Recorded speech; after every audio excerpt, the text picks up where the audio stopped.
in this game for a minute. I've been in this game for years. It made me an animal. And I started in '05 at a radio station called WBAI in New York City. And it was the quote-unquote youth-produced social justice radio show.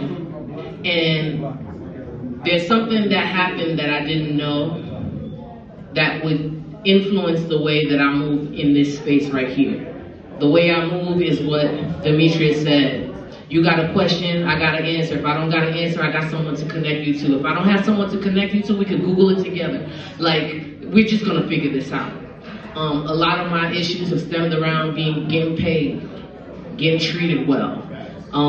So you can imagine pre-podcast boom, we were getting, you think you're getting dragged through the gutter now? No. They was dragging us through the gutter, y'all, talking about $250 to edit, record, to put the music in. I was like, that sounds crazy.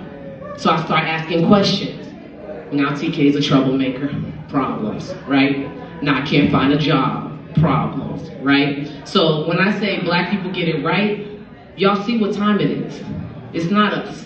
It's not you. Imposter syndrome, we've been talking about this imposter syndrome thing all day. It's just called racism, capitalism, all the other things. So real quick, I just want to let you know, like, this feeling that I have, this advocacy, this thing that I'm always looking for equity, this comes from when I first started at WBAI, and there was an influential radio personality in our community, in the black community, and this, I'm gonna be an auntie right now, write his name down. His name is Gary Bird, Imhotep Gary Bird, right? And he had a show called the Global Beat Experience, and I didn't know this until later, but when it was time to give the young people the show, he actually shaved off an hour from his show, primetime Friday nights, so that we, young people, could talk about Sean Bell. That's how I measure time. I measure time in police shootings. I started my first coverage of something with Sean Bell. And that shit made me tired to cover all these things over time. So I just felt like we need to escalate, elevate, and uplift each other in this industry. So him doing that was just, it paved the way for how I moved in this industry. And the other day I went to a Stevie Wonder concert. And Stevie Wonder sat up there and he sang a song called Village Ghetto Land. And he said, you know, me and my friend Gary Bird wrote this. And I said, God damn. And then that's when I knew, like 2 days ago, I was like, oh, my destiny is way more special. It's way more connected. It's with all these people, they're not fancy, they're not rich, but they are enriched. And I am enriched because I needed y'all.